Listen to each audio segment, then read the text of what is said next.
റോയി മോളെ വിളിക്കും. മോളെ ഏഞ്ചലെ,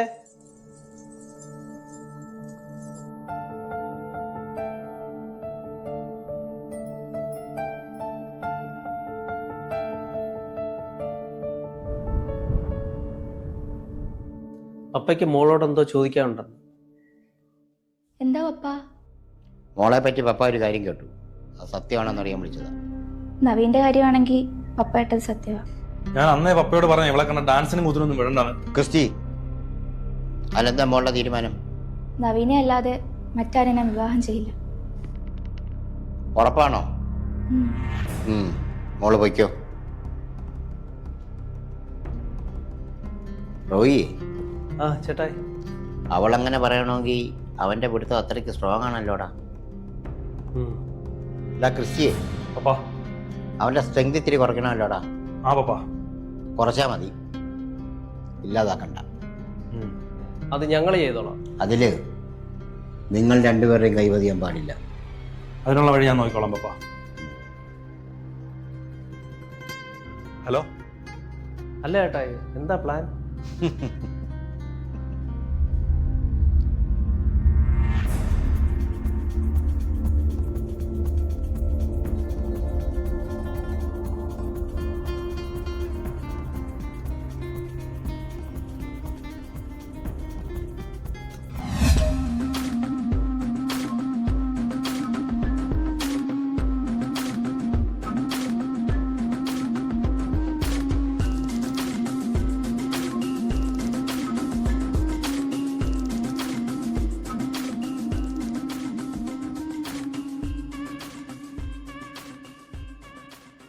നവീൻ, ഏഞ്ചലിന്റെ മനസ്സ് കീഴടക്കി നീയല്ലേ?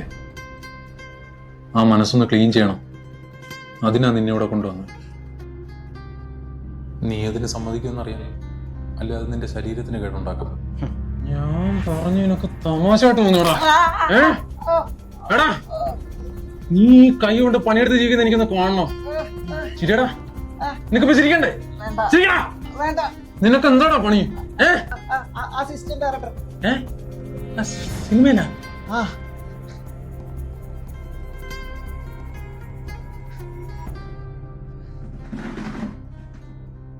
അല്ല, ആരുടെ അസിസ്റ്റന്റ് ആയിട്ട് വർക്ക് ചെയ്യുന്നത്?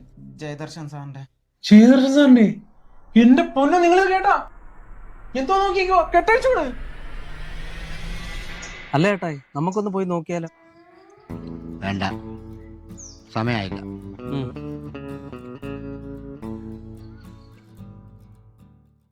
ഭായി സിനിമാക്കാരനാണെന്ന് പറഞ്ഞിരുന്നേ ഞങ്ങളിങ്ങനെ കെട്ടിടൂലായിരുന്നു. അതെന്താ? നമ്മളൊക്കെ ഒരേ ഫീൽഡല്ലേ ഭായി? ആ, നിങ്ങൾ ഡയറക്ടറാണേ, ഞങ്ങൾ ആക്ടേഴ്സ്. അതെ, ജൂനിയർ ആർട്ടിസ്റ്റ്. അതെ, ഇപ്പൊ ഞങ്ങൾ ജൂനിയേഴ്സ് ആണ്, പക്ഷെ നാളെ ഞങ്ങൾ സീനിയർ ആക്ടേഴ്സ് ആവും അല്ലേ? പിന്നെ തീർച്ചയായും. ബൈ ദ വേ, ഞാൻ ആക്ടർ കിരൺ. ഇത് സുപ്രസിദ്ധ ജൂനിയർ ആർട്ടിസ്റ്റ് കുമാർ വെട്ടിക്കവല. ഇത് മറ്റൊരു സുപ്രസിദ്ധൻ സുധീഷ് ചവറ. ഞങ്ങൾ ഗുണ്ടകളൊന്നുമല്ല ബൈ. ക്രിസ്റ്റി വിളിച്ചിട്ട് അഭിനയിച്ച് വിളിപ്പിക്കാൻ ഒരു സാധനം തരാന്ന് പറഞ്ഞു. ഒപ്പം നല്ല കാശും കിട്ടുമെന്ന് ഓർത്തപ്പോ ഞങ്ങളിങ്ങി പോരുന്നു. ചേട്ടായി, ഇപ്പൊ സമയമായി കാണോ? ക്രിസ്റ്റിയെ, പപ്പാ അവരെ ഒന്ന് വിളി. അധികം പണിയെടുക്കണ്ടെന്ന് പറ. എന്റെ പൊന്നുബായി, നമ്മളെ പോലുള്ള സിനിമാക്കാരുടെ ലക്ഷ്യം എപ്പോഴും സിനിമ മാത്രമായിരിക്കണം. അല്ലാതെ ഈ വിവാഹം കുടുംബം എന്നൊക്കെ പറഞ്ഞിട്ട് പോയാൽ അത് വലിയ ബാധ്യതയെ. എന്തിനാ ഈ തലവേനയൊക്കെ? അവളെ എനിക്ക് ഒഴിവാക്കാൻ പറ്റൂല. തന്നെ മോഹൻ, നിങ്ങൾ നടനാവണമെന്ന് നിങ്ങൾ തീരുമാനിച്ചിട്ടുണ്ടെങ്കിൽ അതായിരിക്കും.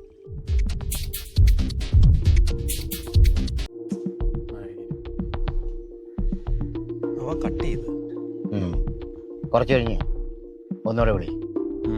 അപ്പൊ അത്രയ്ക്ക് ശക്തമാണ്. അങ്ങനെ ഉണ്ടെങ്കിൽ ഞങ്ങളുടെ സപ്പോർട്ട് ബായിക്കുണ്ടാവും. Thank you. വെൽക്കം. മോഹൻ, നിങ്ങൾ നടനാവണമെന്ന് നിങ്ങൾ തീരുമാനിച്ചിട്ടുണ്ടെങ്കിൽ അതായിരിക്കും. അത് അളിയും കളിയും ക്രിസ്റ്റി. ഓ, ആ മണ്ണയായിരുന്നോ? വലിയ തൊല്ല തന്നെ. സ്വിച്ച് ഓഫ് ആക്കി. ശല്യം തന്നെ. Phone switch off. അല്ല ചേട്ടായി, ഇല്ല സിനിമയിലൊക്കെ കാണുന്നതിൻ്റെ തൊട്ട് അവൻ അവരെ എങ്ങനെ കൊന്നു കാണും? ഇളയപ്പനൊന്ന് പോയാ മനുഷ്യനെ പഠിപ്പിക്കാനായിട്ട്. അവിടെ ശരിക്കും എന്തായിരിക്കും സംഭവിക്കുന്നത്? അളിയൻ ഞങ്ങളുടെ പെർഫോമൻസ് ഒക്കെ കണ്ടല്ലോ. അപ്പൊ ഇനി അളിയൻ ചെയ്യുന്ന പടത്തിലൊക്കെ ഞങ്ങളെ കൂടെ ഒന്ന് പരിഗണിക്കണം. പിന്നെ അതിലുടൻ തന്നെ ഒരു പടം കിട്ടാൻ ഞങ്ങൾ ആത്മാർത്ഥമായി പ്രാർത്ഥിക്കും. ഞാനും പ്രാർത്ഥിക്കാം. എല്ലാരും മനസ്സുരുകി പ്രാർത്ഥിച്ചു. ഇല്ലെങ്കിൽ എല്ലാവർക്കും കൂടെ ജയിലിൽ പോയി കിടക്കാം. ജയിലെങ്കിൽ ജയില്. എന്റെ ഈശോ ഔസേപ്പ്. വേണേന്നവരെ സത്യം 2-3 ഐറ്റം ഞങ്ങൾ കാണിച്ചു തരാം. അതാകുമ്പോ വഴിയെ ഞങ്ങൾ ഡീപ്പായിട്ട് മനസ്സിലാക്കല്ലേ. വീരം, ഭയാനകം, കരുണം. ഇനി ബീവത്സം കാണിക്കട്ടെ? ഓ വേണ്ട, ഇത് തന്നെ ധാരാളം. ആ, അല്ലളിയ, മഴയ്ക്ക് മുന്നേ എനിക്ക് വീട്ടിൽ പോകണമെന്നുണ്ട്. അമ്മ ഒറ്റയ്ക്ക് പിള്ളേ. അതിനെന്താളിയാ, ഞാൻ കൊണ്ടാക്കാം, വാ. ചേട്ടായി, ഇപ്പോഴെങ്കിലും സമയമായോ? പോയി നോക്കിയാലോ? വാ പോയി നോക്കാം. നിങ്ങൾ ഈ ആംബിയൻസ് ഒക്കെ പഴപോലെ സെറ്റ് ചെയ്തിട്ട് മുക്കിലോട്ട് വിട്ടോ. ഞാളിനെ കൊണ്ടാക്കിയിട്ട് അങ്ങോട്ട് വരാം. പിന്നെ ക്രിസ്റ്റി എങ്ങാനും വിളിച്ചെടുക്കണ്ട. ഡേയ്, ക്രിസ്റ്റി വിളിച്ചെടുക്കണ്ടെന്ന് കേട്ടല്ലോ. ആ ശരി. ആ വളി.